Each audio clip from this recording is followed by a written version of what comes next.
I'm Lawrence, this is Louise, and this is our presentation of our true experience we had here working with the Screen South Film Academy. Okay, on day one, obviously some of us were nervous as hell, but obviously I was the more upbeat, sort of upbeat one, trying to make sure everyone sort of got to know everyone. Some of you guys I already knew, because I know some of you guys from college. I think Dimitri I knew from college. I think he was doing like a lower level media course than me at the time. But apart from that, yeah, I absolutely knew absolutely no one, but I was really looking forward to it, and to be chosen for this experience, I was really looking forward to it. So, like we said before, on day one, we all got to know one another. We even picked out our favourite films, or a particular favourite film that we all enjoyed, which I thought was quite interesting because it showed what we were truly like as people and what type of styles of films we were really into. For example, I chose Monty Python and Holy Grail because I'm sort of a funny person, and I'm sort of a big fan of the classics as well, because I sort of enjoy that sort of artistic style when it comes to a classic film. So it was basically getting to know everyone, and plus also pitching our film ideas as well, so we all got a taste of what we were thinking before the actual day itself. Louise? On day two, we started talking about ideas for scripts that we were going to make as an end product by the end of the course. And we also got to meet Joe Blair, who was a programmer and distributionist, who basically decided what films would be in the cinemas, what times they would be there, and what kind of audience that the films would draw in. We also got a tour inside the studio in Maidstone. We got to look at cameras and get a discussion about lighting. That was fun. Okay, day three, of course, meeting the great director, Paul Andrew Williams. I think he was very inspirational to us because he helped us a lot planning out our films and giving us very good advice, especially some of those chosen for the director's job, because he gave out advice like, it's basically, for a director, you really need to know about the film and sort of get to depth with it and what you can do with it creatively. As long as you have a vision and you know who you're working with and how you're going to direct it, and more importantly where you're going to direct it and how you're going to plan things out, that's what truly makes a good director. He needs to have a vision, a plan, and he needs to get along with a lot of people in order to progress not only with the production, but yeah, like I said, everyone in general, to make sure the production goes okay. So especially having a vision and knowing what you're doing, he said, is some of the most important qualities that a director truly needs. And like I said, he helped us plan with our films as well. I think he worked with my team on Deja Vu, when it was truly the day when I found out that my film got chosen. I was over the hill. But then again, I was freaking out at the same time, so wait, it's my idea of what's going to happen. So obviously I got to meet my team as well. So obviously I would have already met my people, but I was truly excited to see what type of ideas we were going to throw at my particular idea. So day three was all about planning, advice, and getting to know what we were going to do with our particular films. Day four, we started filming our chosen scripts. We had a £300 budget for each of the teams because we were making two films, which were Deja Vu and Mirror Image. I was working on Mirror Image for the day, doing set design, and it was a really fun experience. And we got to work in a team, and it was a really long day. That was what we did for that day. Yeah, so we're going to be talking to you more about the filming in general, but it was really quite weird that I get partnered up with Louise, because we were both chosen for sort of the set designer jobs in both of our films. I worked on Deja Vu, she worked on Mirror Image, so it was really interesting. Day 5. I hate you, Henry. Like I said, day 5 was quite emotional day for us because we were doing the final, with the first look of the first draft of our films and wondering what else we could do with them. But also we were getting to know how we can sort of promote our films and send the message out to the press. So, because like with any film, once you make it, the most important thing is you need people to see it.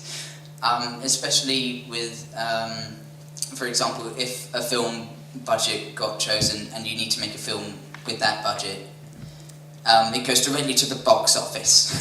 So because the production is the last people who get any money back, because it all goes to the box office, and depending how many people watch the film, the budget may increase, and it all goes back to the production in the end.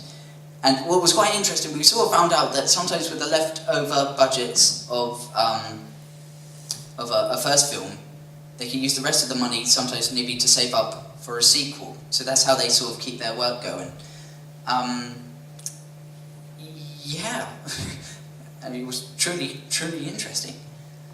And of course, the Pinewood trip. We were all truly, truly excited to go here. So obviously, actually we learned quite a lesson there, because when an opportunity comes, especially in the media industry, you need to try and seize it, because if you can get it, you may end up doing something absolutely incredible. And one thing about Pinewood Studios, I think me and Louise were quite surprised about, was Pinewood Studios, obviously Emily talked to you about the tanks. Even Hollywood don't have tanks. And so we were actually quite surprised. So that's why maybe sometimes in a Hollywood movie, if they need a water scene or anything like that, they would have to bring the people down to Pinewood Studios in order to film an underwater scene, which was actually quite funny. And like I said, we also met many professionals. We met a professional director there and people who mainly work in the film industry. But what was really truly interesting, me and Louise found out, was meeting a guy, a designer called Stephen Scott, who worked on quite a few films, some such being Hellboys 1 and 2, a 007 movie, was it Tomorrow Never Dies, and Indiana Jones and The Last Crusade as well. And he showed us all these sort of sketches that he did, and he told us what his job was basically. His job was basically making sure that he knew what props to work with and how he sort of worked around the props while he was doing his drawings, because he showed us these fantastic drawings of what he wanted the set in the studios to look like. And like, for example, he showed us a couple of sketches from Hellboy 2, he showed us this giant aquarium, and all sorts of awesome designs, obviously to show the director first, to make sure he can work with it, so he knows what the type of environment he will be directing in. So a designer is a pretty important job, especially for the look of the film and how it's going to be presented. And not only as a big set as a whole, but what angles many filmmakers can work at. So yeah, we truly found that interesting, and going inside the 007 studio, obviously it was such an honour for us. And we found the picture, ha ha. So obviously we're all happy that, but truly it was huge. And when we were going up the stairs just to go into the studio, I imagined Daniel Craig just opening the door saying, "Come forth." But no, we didn't get to meet him, unfortunately.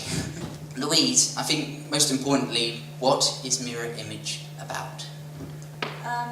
The film was about a criminal who tries to get plastic surgery so he can leave the country.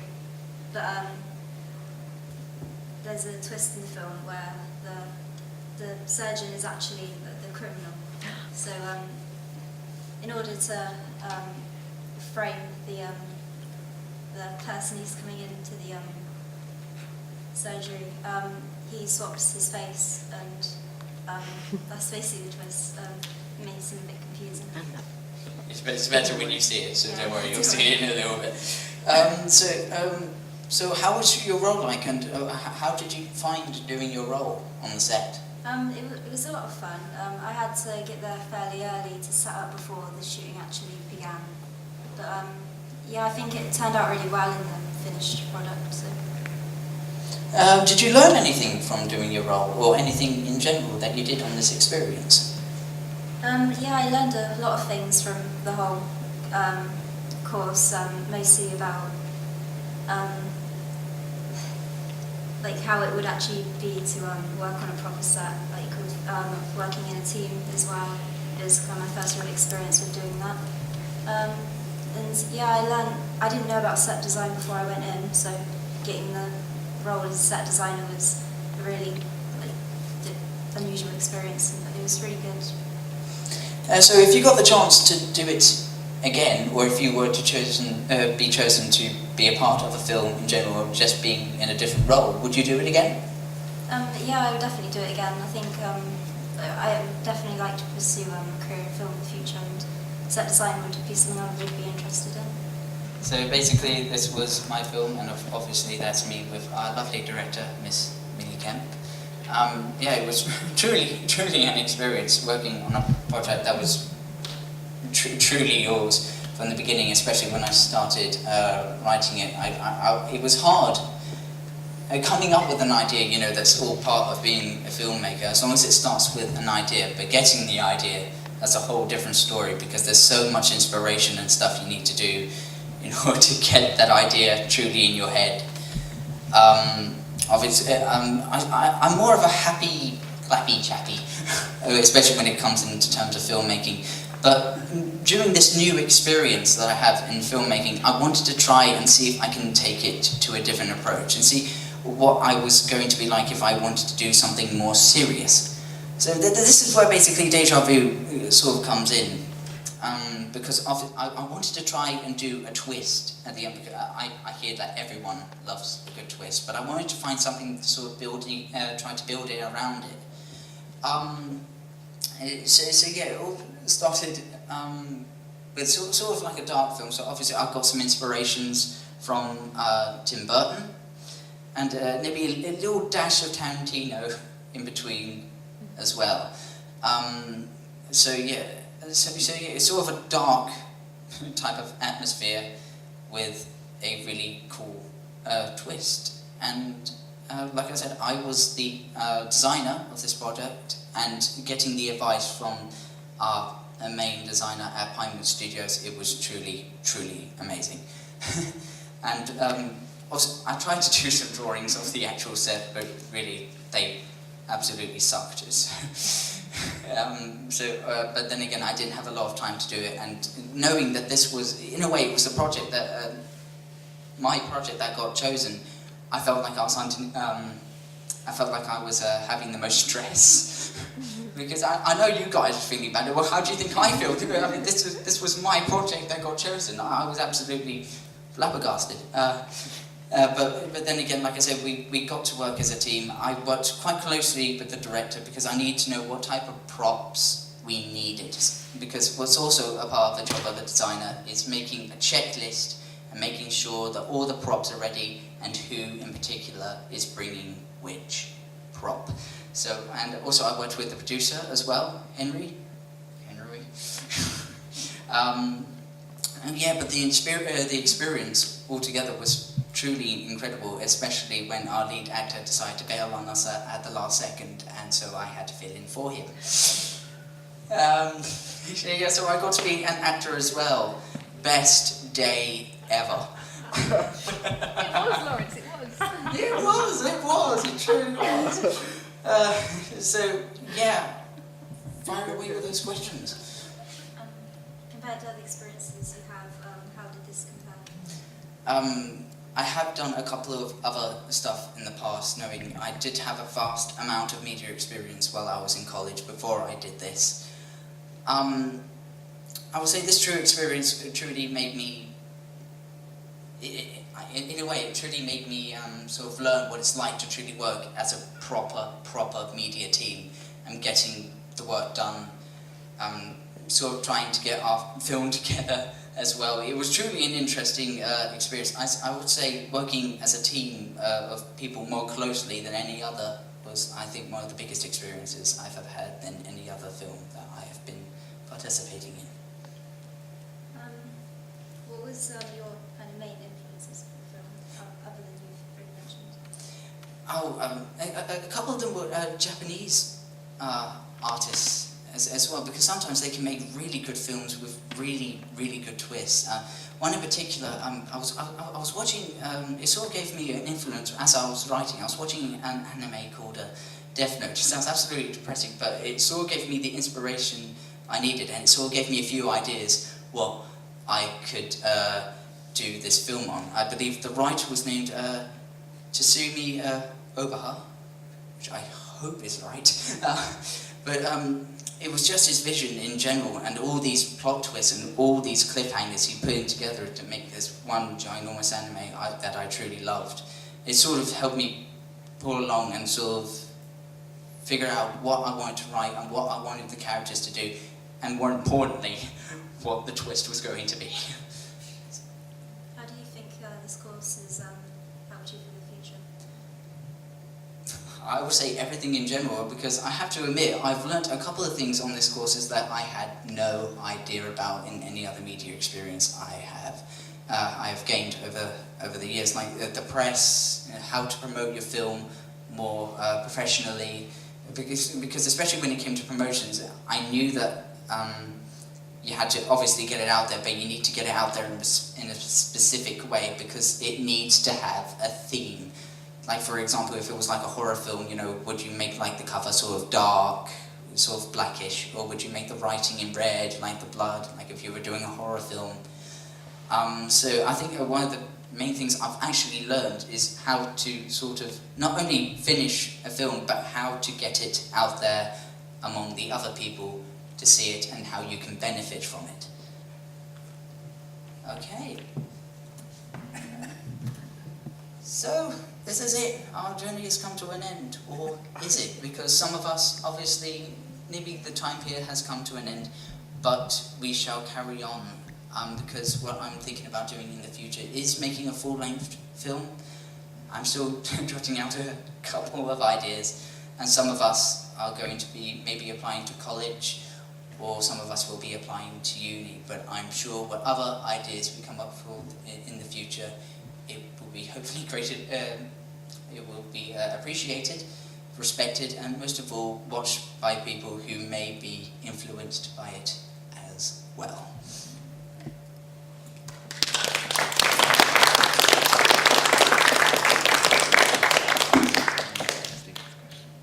Any questions? Oh, sorry. What's your favourite film and why? God damn. It's the hardest question among filmmakers, because you get used to so many films. Like I said, I'm a big fan of Lord of the Rings, like you said, Simon. You know, I'm a big fan of the director, Peter Jackson. When I saw The Hobbit, he did some of the most beautiful shots I've seen, especially in the cinema, but then again, it was New Zealand, so you had an easy chance to make easy shots. But like I said, I'm also a big action fan as well, you know. I'm a huge Jackie Chan fan, you know. Like I said, I'm even into the classics, you know. Being a filmmaker in general, I love so many films. It's just loving film in general that influences you to go out and make your own films and see if many other people can be influenced against them. You know, it's absolutely endless. But if I had to pick one off the top of my head, it would be a childhood classic for me, Bugsy Malone. I thought it was a beautiful film, and especially seeing it as a kid, just seeing a whole bunch of teenagers and kids on the screen with no adults whatsoever, it instantly became a classic to me. So if I had to pick one at the top of my head for a childhood classic, my one, it would definitely be Bugsy Malone. Louise? It is a hard question, but I have to pick out. I'd say Shutter Island, because the twist at the end, I do really like twists in films, so I think it was just completely unexpected, and it just was a brilliant film. Any other questions? Yes. Before you started the process, the course, did you expect to get what you got out of it? Yes, I did, because obviously it being a new experience for me, because I've never actually worked in a proper studio before.